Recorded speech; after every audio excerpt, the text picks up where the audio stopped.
gonna lay my weary head on somebody's shoulder. I'm never growing older.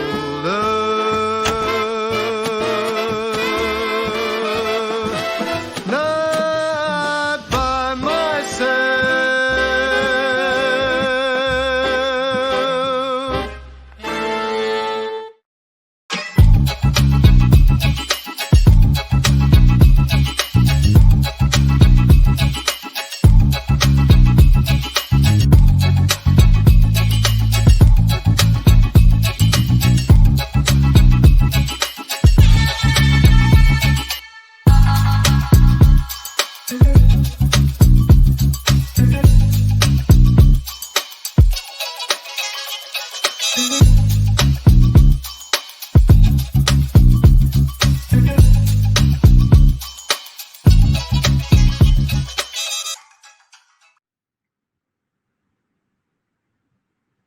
Hello, everyone. I think we're all here. Welcome and thanks for joining us at the 2021 BANFF World Media Festival.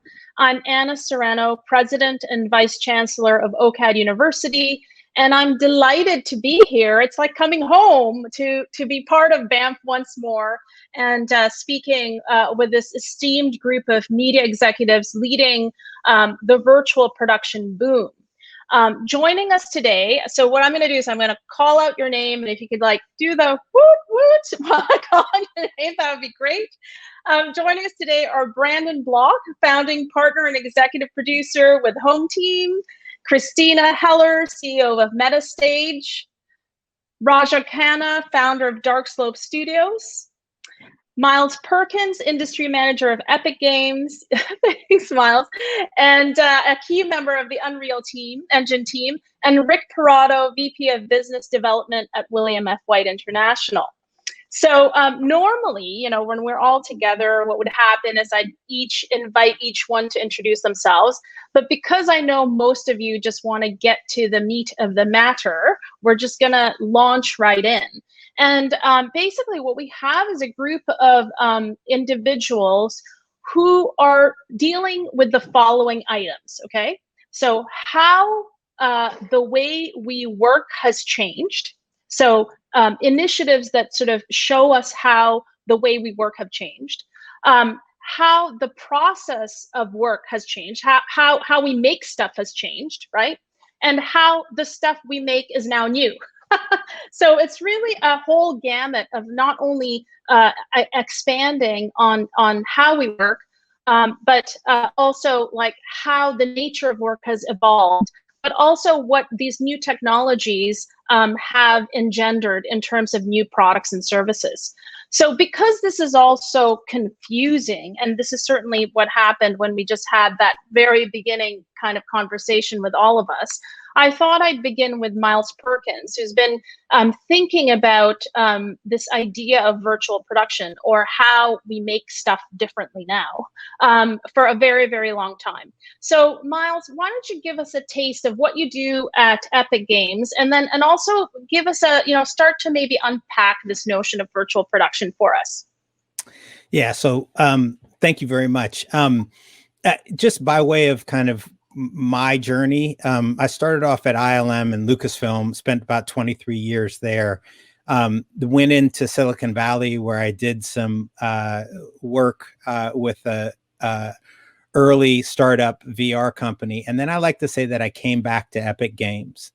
And I say that I came back to Epic Games because I'm working with people who I've worked with for the past 20 years, 20 plus years, people who were at the very beginning stages of CGI and starting to introduce some of these new ways of working, but ultimately ways of storytelling. And there have been a lot of techniques, digital techniques, that have manifested themselves since the 90s. But they've manifested in this certain way that tends to kind of create a technical hurdle, if you will, with some of the creativity. So if you have a director or a storyteller, a filmmaker, they don't necessarily understand all of the complexities that go into creating a computer generated image. And so over time, what's happened, I think, is we've gotten it kind of reminds me of those commercials where you have this little pill and it's going to solve that one problem. But as a result, your legs are going to fall off and, you're not going to be able to use your thumbs anymore. And all these different things are going to happen because you've had to compartmentalize your entire creative process. What is happening right now with virtual production, and I want to define that a little bit also, but what's happening right now is virtual production is bridging the gap between what's physical and what's virtual, so that you don't have to compartmentalize these things. And when I say you, I mean the filmmaker. They're able to really go with understanding and the nomenclature that they use on stage. They're able to use this from the very onset of pre-production all the way through to post-production in a way that they don't need to differentiate between what's physical and what's virtual. Now, this concept can be really freeing for many people. And again, when I say virtual production, it's an umbrella term. We've had pre-production. I'm sorry, we've had previs for a long time. We've had animatics. We've had when we start to get into production, we've had, simulcam things. In post-production, we have all of these different techniques, but they've always kind of compartmentalized where it's like you do this one thing in previs and then you throw it away. And then you get into set and you do something else and then you throw that away. And then, get all the way to even to the final color at the very end. And you throw away all of the different, work that was done in post-production to really fine tune some of the decisions that were made. Virtual production is basically trying to take that and bring that all under one umbrella so that the decisions that are made, whether physical or virtual, are decisions that you will live with and that are engaging with each one of your department heads as you're going through it. So different components could be, yes, previs, but the difference is that previs actually is physically accurate, meaning the light interacts the way it would, or the street is the actual width, or the physics that happen in that environment are what are going to happen. So then you have pitch viz or stunt viz, where you're designing stunts ahead of ever being on set so that you know exactly what you can and can't do, and you know exactly how a car is going to go around a corner. When you start to get onto set, you can have, yes, in-camera visual effects. You can do a real-time compositing. You can do AR layering on top of that. And then as you move into post-production, you're able to take all of those assets and move them all the way through the process and still make changes where you want to. So that's kind of the promise of this. It's really something that enables filmmakers to realize their vision and really starts to democratize use of all of these tools. That's really great, Miles, for that comprehensive description of this. And I'll put a kind of a parking lot question, which is like, can only Lucasfilms afford to do this from soup to nuts kind of thing? Because we have to think about the independent guy, right? But before we go there, I just want to talk to Rick because Miles did make mention of the in-camera production that takes place, or in-camera effects virtual production that takes place. Can you explain what William F. White is currently doing in terms of your relationship with Pixmondo and what you're doing in this regard? Yes, thank you, and I appreciate it. Hi, everyone. We partnered with Pixmondo just recently to build and install LED walls, LED volumes that we refer to them as, and they are large LED sets that comprise of up to 2,500 panels with ceilings and so on, so that we can recreate exterior scenes using what looks very real lighting and imagery. Perhaps if you've seen The Mandalorian as an example that used it extensively. And so with our partnership with Pixmondo, we've created a large LED volume in Toronto. CBS is using it currently. It's about 70 feet in diameter, or 70 feet wide by 90 feet in length.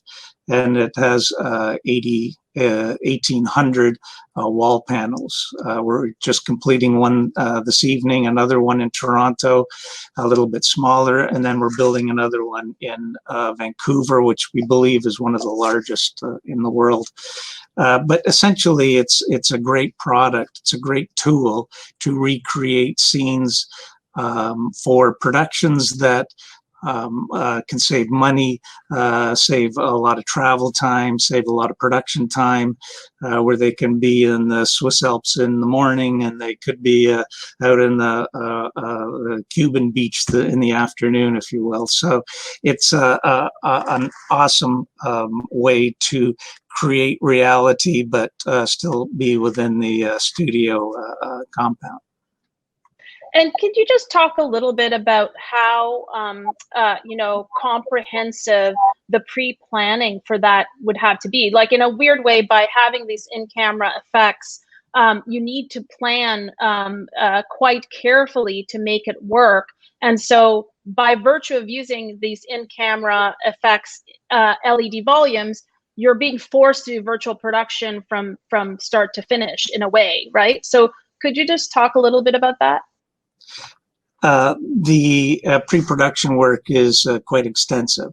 Obviously, there's an environment that's created to go on the screens. It could be the ceiling, mostly in the walls. And that environment takes a lot of work, everything from pre-visualization, could be drone photography of a particular landscape. And then it's created over time to make an image that you can project on the panels. And so the involvement of your post-production folks, visual effects folks, art department, and so on, everybody coming together to create this image takes weeks, but generally months to put all of these images together. And Raja, like a company that has been, playing around with technology, as an entrepreneur that's been playing around with technologies and creating companies that actually have these at the heart of what the company does, how does this whole thing play a role in television production? Because not everyone here in BANFF is obviously looking at these large-scale film projects. But also, just your regular, maybe slightly less budgety kind of TV productions. How does virtual production play a role in that for you folks? Yeah, thanks, Anna. By the way, this is the first time I've spoken at a panel where I actually have no evidence that there's anybody listening. So if a panelist speaks in a forest, does anyone hear? I don't know. Yeah, so Dark Slope Studios was created 4 years ago with the idea, actually we started, it was basic idea that real-time rendering technologies built by companies like Epic were really going to revolutionize entertainment broadly. And my background is in both tech and like gaming and also television and production and broadcast. So both were of interest to me. And we doubled down, 4 years ago, actually, on the Unreal Engine and said, we're going to build a spatial computing company that builds creative stuff using this engine, and we're not going to be limited by what that is. And that started by actually us building theme park installations around the world in VR. So you can go in a virtual reality headset and walk through a virtual space. Kind of the 4 year later equivalent of doing that is actually walking through one of Rick's volumes. You don't even need the headset anymore. You're kind of in that spatial environment, and you can do things like that. It's quite remarkable how quickly it's all evolving. But from building these theme park installations, which we still do and are in about 600 locations around the world, we quickly realized we had a mocap stage and an Unreal pipeline that we could create animation very effectively. And so we started producing animated series. We're producing for major streamers around the world now, and also our own original IP. And that has evolved into Well, it's only a small step from there to go into these sort of hybrid mixed type of productions where you have in-camera work, live actors, as well as the sort of virtual production, the unlimited canvas of the metaverse, I guess, if you will. And so that is where we're at now. So we're actually in, the nerd, my inner nerd, which, as those who know me know, is doing quite well these days, is running a company that's all about metaverse development and hyper reality is what we call it. And it's like I couldn't be happier as a nerd. There's so much we can do. So we're building games, we're building metaverse platforms, which feed in television production. It's all connected. Some of us who are in this interactive industry 25 years ago, like this was the dream that we were dreaming about, and it's happening. It's happening now, and couldn't be more excited. And Christina, I mean, your company plays a key role in kind of providing one of the most probably difficult assets to have to make the reality of the metaverse as real as possible. So maybe where does MetaStage fit in all this? Yeah, so MetaStage specializes in something called volumetric capture, volumetric video, which is a 3D performance capture, but it often gets confused with mocap. With volumetric video, a performer goes out, or a group of performers goes out on our stage, and they are captured from every possible angle in the clothes that they, in their regular wardrobe or their costume, and similar to traditional, I guess, filmmaking, we say action. They do the performance. We capture them at MetaStage in specific. We use 106 cameras. We capture them from every angle, and what you get on the other end is a 3D asset that can be integrated into these game engines, virtual environments, and it has all the integrity, the authenticity, the realness, the micro expressions of the real performance.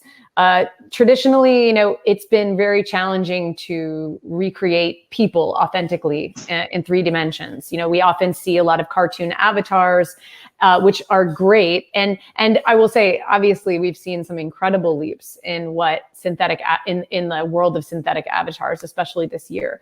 But I always make this distinction, like there's synthetic and there's real. And even as good as synthetic is getting, it will still always be synthetic. So I feel like volumetric video is representing like the real person or the real performer's place at the virtual table. And that's especially important when we're talking about, public figures, athletes, musicians, where like only the real thing will do. So, my background is primarily in immersive technology. And I would say that MetaStage thus far has done, like most of our work has been distributed through augmented reality applications. So, right now, a lot of that, it means augmented reality for the phones, but also that means like the HoloLens, Magic Leap.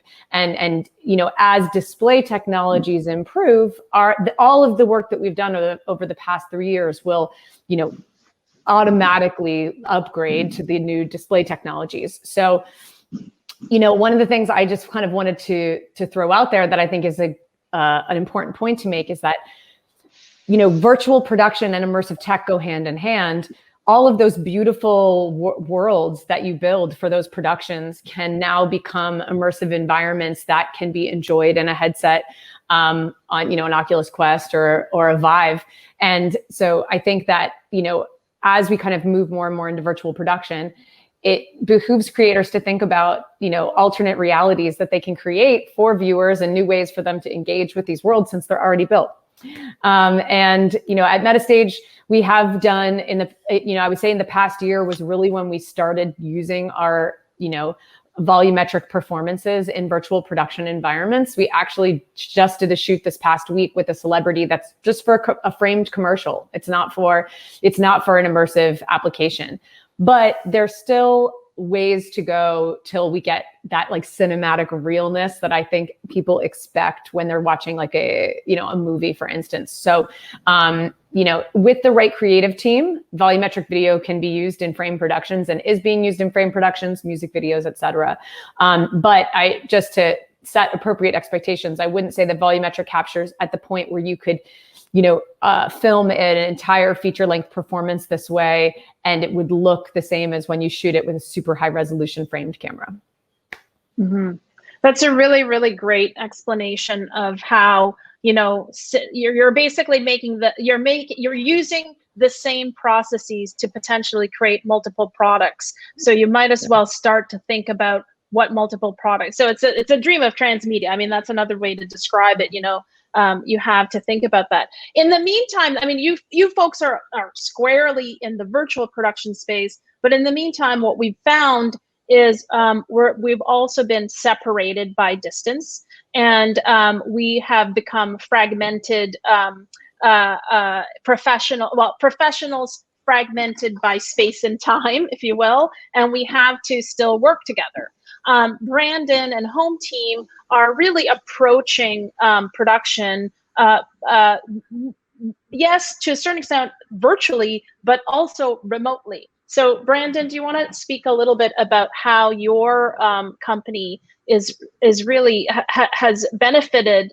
I mean, that sounds terrible to say, but has been an important company to have, especially in these times when we can't get together, when we couldn't get together. Yeah, absolutely. And thanks for having me.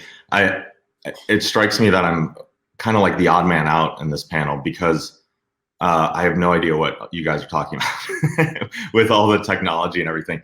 Our approach is admittedly maybe like a little low tech, which is kind of interesting. So home team is basically upwards of 500 plus filmmakers distributed across the globe in 150 plus countries. And what that means is we can shoot basically anywhere a story or production needs to take place, without the need to travel, we've been around for a good 10 years doing this style of production, since we worked on Starbucks' first global campaign. My partner Harrison Winter led that at his previous company. And I was a director on that. We've been taking this kind of like distributed global approach to storytelling for the past 10 years. In 2020, it became especially relevant because we couldn't put people on a plane to go where the story lives. So we had to kind of like tap the nearest crew in that city where the subject was. So in the past year, what that looks like is, for The Voice, we've done over 30 shoots for them all across the United States. For HBO, we shot 17 packages in a single day across 3 cities. We've been able to shoot internationally. I've been able to direct remotely from where I am in Austin. We did one shoot for LG, which I directed in San Francisco, LA, and Toronto in 3 consecutive days. So I didn't have to travel anywhere. So the consistency, what's interesting to me is like, I say our approach is low tech because actually what it's based on is just a global network of creators who all have a similar approach, similar access to technology, a similar style and kind of like shorthand way of communicating with each other. So what that means is I feel like we've almost cloned ourselves.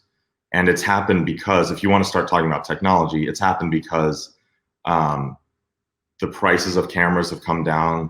All of our crews have like Reds or Alexas, so we have a consistent high level of production equipment, no matter if we're in Southeast Asia, the Middle East, Europe, or the US. We've all kind of learned in a similar way using Vimeo and online resources. So what it's all led to now, 2020, 2021, you tell me where we need to shoot and I'll say yes. We could shoot anywhere tomorrow. We could shoot in 59 Starbucks in a single day, which is what we did. And where it gets exciting is I think it opens up a whole new realm of storytelling possibilities. So I'm just listening to everybody speak and I'm like, we have a commonality in that the name of this panel is Borderless production. It's the ability to tell any story anywhere. you all are using technology to kind of bring that into a studio and create a really cool virtual environment. We're zooming out almost to a global scale and saying, rather than Christina's having, I think, like 150 or so cameras in a studio able to shoot anywhere, we have 500 cameras in 150 countries able to shoot anywhere. It's like, we're kind of just like coming at similar problems, but in a very different way. And I find it super fascinating, and it's a wild time to be doing what we're doing, for sure. Well, as different as that might be, though, there is one thing that's the same across everything that you guys are doing, and the thing that's similar is that you're all working with people. Okay, and so often when we have these virtual production panels, we never talk about how people need to collaborate, and what are some of the key skills for teams to work best, given that you are essentially working in a distributed fashion, whether it's distributed by virtue of location or distributed by virtue of which part of the workflow you're focused on, right? Can we talk a little bit about the people and like what makes a good team, what makes a great way to do this properly? What are some of the considerations around behaviors and skill sets that producers should be looking at when they're working with either agencies or team members? I'd love to just get your sense of that. And then there are some questions on the chat here that's going to take us back to the technology realm, but let's not forget the people first. Who wants to take a crack at this first? I would love to. Okay. Because Brandon. Home Team is its people. Like, it's a network of people. So the reason I think I wanted to jump in is because our model is based on a network of creators. And so we're only able to exist, as I alluded to in the last answer, because there's a consistent level of talent, no matter where you are in the globe these days. There's a consistent, let's not even talk about technology. It's about filmmakers who think as storytellers and who have a similar background and come from to get to where we are in our style of production. And I should say, Home Team is very much, our strong suit is more documentary style and like real people type of shoots. We do a lot of commercials and television, but it's less narrative. So yeah, it's the ability to, it speaks to like the globalization of this industry in a really amazing way, which is that this happens all the time with us. I could connect with one of our filmmakers in, Japan or India, and like we speak the same language and we know the production process. So we're all able to like gear up together and do a production as if we were kind of in the same room together. And it's like this really amazing phenomenon, I think. Mm-hmm. And what's interesting is you're kind of answering what's also being talked about in the chat, even though the question is directed to technology. The question was, oh no, someone removed it. What's this? It has to do with, what is the one thing that's been missing? What's the challenge that's been missing in doing this kind of virtual production work? And Christina talks about the biggest challenge having a big enough workforce of excellent real-time world builders and creators, because these experts in Unreal and Unity experts are in high demand. And essentially, you're kind of speaking the same thing, Christina, as Brandon, which is like, in filmmaking, we all understand the language, or at least you can see how we can all, there's a niche of people who understand the same language. In terms of storytelling and in game design, there might not be enough of those. Can you speak a little bit about that, Christina? Well, sure. I mean, I think that, if I'm looking at least from my perspective in the past, I feel like Unity and Unreal people started really getting into learning these tools again, this is just from what my boots on the ground experience. It was like, I feel like 2016 was when you started seeing people be like, okay, I'm learning Unity, I'm learning Unreal. And this was like in our immersive world. That's not a very long time. That was just a few years ago. And, increasingly more and more people have been learning these tools and game engines, but they're constantly updating as well. So there's always new tool sets you need to learn, and strategies for becoming an excellent real-time artist. Additionally, when you look at teams like ILM and some of these bigger companies, they are kind of hiring up a lot of really amazing artists. And it almost seems like there's, maybe Miles can chime in. It seems like there's more demand than supply for, like truly expert real-time artists. So I know that Unreal has been putting a lot of energy into creating programs to like incentivize more people to learn the engine and to become fluent in it. And I see all the time on Facebook or XR Jobs on Twitter, like looking for a Unity artist, looking for an Unreal artist. So we're getting all these amazing LED stages and volumes, but don't forget, at the end of the day, it's nothing without the art that will be projected behind these performances. And you asked a question. There was a question that was asked earlier about what you need in order to go in, and you have to be ready ahead of time. It's not that you have to be ready ahead of time to go into this. What it actually means is, just like in the 80s and 90s, where when you went to set, you were prepared. You have to be prepared when you go to set. So whether you're being prepared and it's in the virtual space, or you're being prepared and it's in the physical space, one way or another, what it is all the filmmakers are prepared as they're going into shooting, so that everybody is absolutely on the same page. And again, the nomenclature that they're using is a storytelling nomenclature, not a technical nomenclature. Now, let me also say that there are two different classes that we're talking about here. There's the filmmaker, the heads of departments, the people who are, in production, kind of boots on the ground. That's one thing. And then there are these content creators on the other side. And that's what we're talking about. Also, people who maybe, are learning some of the new tools that are out there. But I have to say, at the end of the day, they're artists.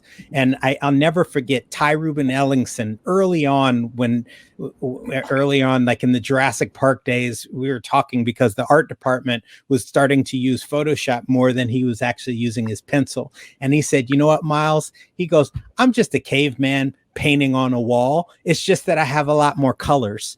And so what I think right now is there's this amazing opportunity for the people who are digital content creators. Unreal Engine is free. There is free training out there. They have an eye towards what they want to do.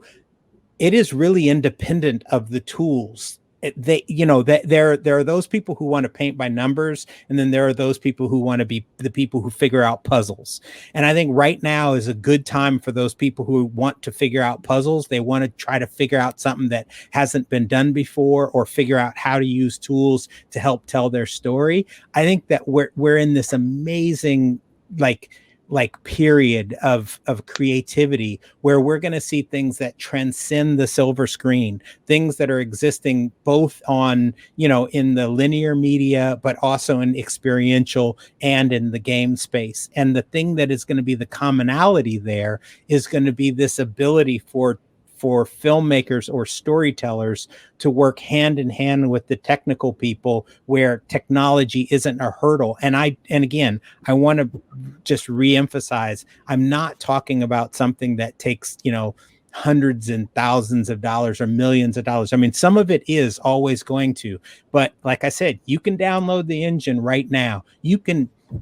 There's a forest that is online right now that is 5 miles square that I think costs $100, and you can go and block out a scene using available assets right now that will translate directly into production. Like, those things are there, but it's just going to take hard work in order to get there. So I think I'm agreeing with everyone here in that there's an amazing opportunity right now, but people really need to understand kind of what those opportunities are, and and just to, like I said, there's nothing to it but to do it at this juncture.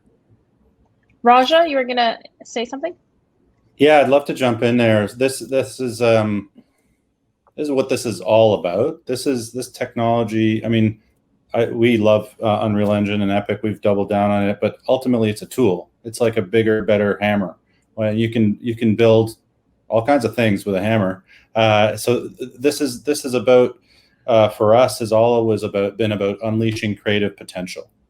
It's actually not about saving money in our experience so far. This isn't cheaper in the faster, better, cheaper thing. That's not one of the things you get.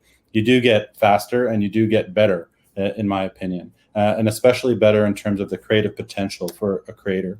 To give you one little example, like we're doing an animated kids series, and our pipeline and our workflow allowed us to have motion capture actors on our stage in Toronto, but hire a director in LA who was live directing the actors while also seeing the live output of them in character, of the animated characters, and being able to move the camera around as they saw fit, all in real time and live, and from a city 3,000 kilometers away, or miles away. It's a pretty remarkable. So what that allowed us to do is hire whatever director we wanted to, wherever they were, even if though they couldn't come to Toronto for so long. We could take less of their time. It just basically unlocked potential. It's not that it fundamentally, when those kids watch that animation show, at the end of the day, it's a good animated show, but you could have made it another way. You didn't have to make it this way. But we unlocked the possibilities of how the team we're working with, how we bundled it together. Another example of another show we're doing now is, again, a hybrid live action metaverse show. Now we've unlocked the potential for the audience to actually go into the world they see on the show, whether in VR or at home in a game, and actually contribute to the environment and the world that's being into the show. Like it's a different level of creative potential. It's not that, and I think in some categories, like in our case, we are focused on factual entertainment primarily. I think that whole category of unscripted and factual entertainment has, we haven't even begun to think about the potential for how this technology can take those competition shows or different types of shows to the next level. And we're definitely focused there. I think, to me, this is about the next generation of producer coming up with the next crazy killer formats, because now they have better tools in their tool belt. The one other thing I just want to say there, that I like to make things as basic as possible, very simple. The way we operate as human beings is someone tells a story, and everybody listens to that story. Then I take that story and I apply it to my experiences, so that I learn from what you tell me and I can apply that. And then in the gaming space, it's me practicing those experiences, me getting ready for being out in the world and doing these things. Very basic, very simple. This is just how we're wired. And the one thing that I would say to the audience there is, start thinking about that now, because the idea of storytelling and then being able to transition directly into, like Raja was saying, into something that is an experience. This is the way that people actually, now that I know my son, this is the way he consumes media right now. It's not a very traditional way, the way we've thought of, going and spending money and sitting down in the theater and that's all that I get. No, it's something that transcends just a single media, and it's in many different experiences that they have. But again, what I say is, keep it basic. Like, if you're a storyteller, be a storyteller. If you want to create content, go out there and create content and start to work with people who do this. And I think it's important to not be scared by all of these new buzzwords and everything. Everything is the same. It's just that there are new tools, there are new hammers that are out there that are basically doing the same thing. Well, one of the questions that we have in the chat here, though, is that if everything was the same, why is it so hard to convince certain studios to try out new ways of doing things? Let me take a stab at that because I kind of know firsthand. There is a paint by numbers thing. Like studios, they know who to call. Like they don't know how to do the visual effects, or they don't know how to be a grip, or they don't know how to. But they know who to call. And right now, it's a little bit challenging. And you're asking the financing department, basically, you're saying, look, what I want you to do is all that money that you are going to spend in post. It's to the same people, but I want you to spend it in pre. And I want so that we're going to be prepared to, and they're like, no, I'm not, that doesn't sound right to me. And so this is such a dramatic shift from the way people have been doing this until there are just a few of the studios that are understanding this in the way that they understand that they can create more content by doing this. They have more purview into what content is being made and the difference, like if it's working or it's not working, like they can see that earlier on in the process. And they're understanding that they every single one of these groups, they actually have to shift the order that things are going. And it's very difficult. Like I said, some studios are embracing it, and some of them, it's a little bit more difficult for them to wrap their head around. I spend a lot of time with studios, and they are really coming around with the new thought of this new technology. They just have to get comfortable with it. And, I liken it to what happened over 10, 15 years ago when we went from film cameras, everything was film on set, to start shooting with video and so on in HD. And so it's actually getting comfortable with that level. I used to get lots of phone calls from panic producers and line producers. Hey, they want to shoot HD. What do I do? And so it's a comfort level. And now, as we all know, everything's shot that way. So there will be a comfort level there. The studios are, and I'll be in LA next week, having many meetings about LED wall photography and all that. And what we're doing, they're really coming around and really starting to open up to it. Some don't know a lot about it, but they're learning now. So. Great. So we have. Oh, go ahead, Brandon. Were you going to say something? I was going to say, what does it take for somebody to try something new is an incredible constraint. That means they can't try it the previous way anymore. For us, what that meant was the pandemic hit, and NBC had shot The Voice the same way for 18 seasons. They couldn't do it that way anymore, so they had to find a solution. They reached out to us, and now not only are they going to continue to do it that way because it's better, faster, and cheaper, and better, mostly better, but then their producers have gone to other shows and are starting to bring that model of production to the new shows too. And ultimately it takes someone who's a little less risk averse and has the mind of an innovator and says like, okay, let's try something new, whether I'm forced to try something new or driven to try something new. But then what happens with a lot of our productions over the past year is once the finished product arrives and is delivered and they see it, and if you compare to how it used to be done, the final product looks no different or even better, or you're unlocking new storytelling potential. And then they start to realize like, okay, we aren't really losing a whole lot by doing this. The upside outweighs the downside. And so hopefully then they start to embrace it a little more moving into the future. So before I throw the full conclusion to Raja, I just have one question to all of you folks, which is let's go back to the heart of the matter, which is the story. So given all the things that you know about virtual production or remote production, what is that one kind of exciting new form of storytelling or new way of storytelling that is kind of like really super exciting you these days? I'm going to start with Christina because I know she has 1,000 of these in her head. Yeah, I mean, this isn't even a plug for anything Metastage related because we don't really participate too much at the moment in this realm. But I've been seeing a lot of progress in virtual theater performances. I happened to catch, I think, 3 or 4 of them during the pandemic, and they're really interesting and compelling. I did this one recently called Respite, where I was a character in this play, and I did it in my VR my VR headset. So I was the child in this drama, sized appropriately, so like smaller than my parents. And then I was part of this, 20, 30-minute performance with 2 trained actors who took me through this interactive narrative.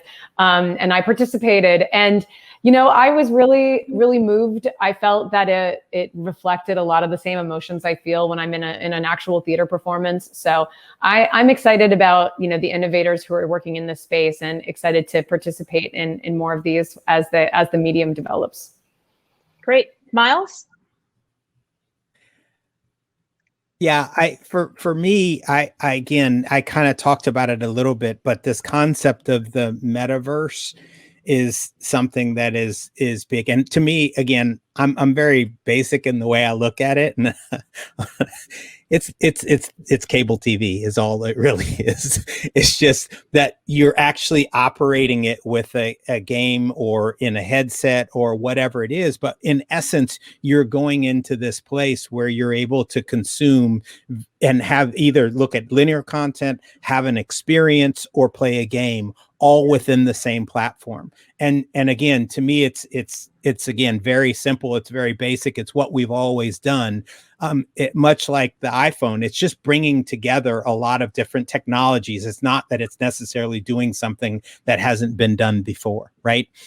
Yeah. And so to me, I think that this is the crux of what we're going to start to see, is people being able to really tell their stories across many different verticals where you can follow it and you can participate in ways that, yes, they do tell you a story. They are in control of that story, but that story can also start to transition into other worlds where different IPs have an agreement between them, one another, where they're actually carrying storylines from one to the next and then to the other, which can just it can provide for a very, very rich entertainment experience. Thanks, Miles. Brandon? Yeah, I'm very excited about what our model unlocks for creative. I love getting on calls with like agencies and clients and saying, you used to think of it this way. Well, now you can think of it this way. And an example would be, in the month before the pandemic hit, I was flying to Seattle to shoot an education series. And we, in that one city, we had to find like, okay, we're going to be here for 10 days. Let's try to find 7 students who represent various demographics in this one city and tell a story. Cut to today, and with that same client, I would say, we could tell the story of what does the first day of school look like in 50 states on the same day?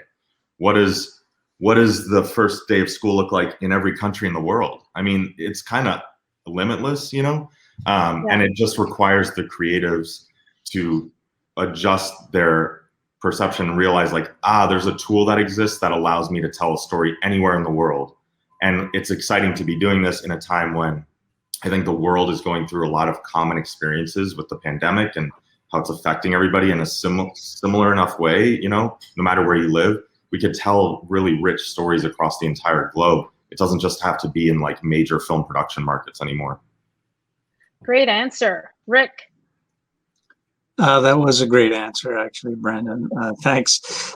I agree. There's going to be so many opportunities to produce content and tell it in different ways that we just a year or two ago had never thought possible. So I think we're just scratching the surface of the opportunities that we can do in all spectrums of virtual production. So very excited about it. And I think once everybody starts to really educate themselves, they're going to really see the benefits to it. And last but not least, Raja, plus I think you've got something special to share with us as well. It's as if all these guys had knew about it already. It's a perfect sort of segue. So today we're announcing just a prize, actually, a virtual production fellowship from Dark Slope Studios.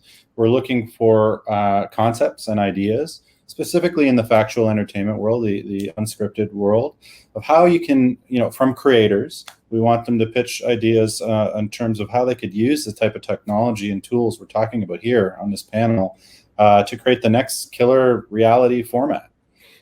We think that is where the next killer reality format is going to come from. We already are producing some incredible stuff I wish I could tell you about, but next time. But we're going to, we're just announcing today this prize. So up to 3 producers will get a $5,000 cash prize just for submitting the best concept.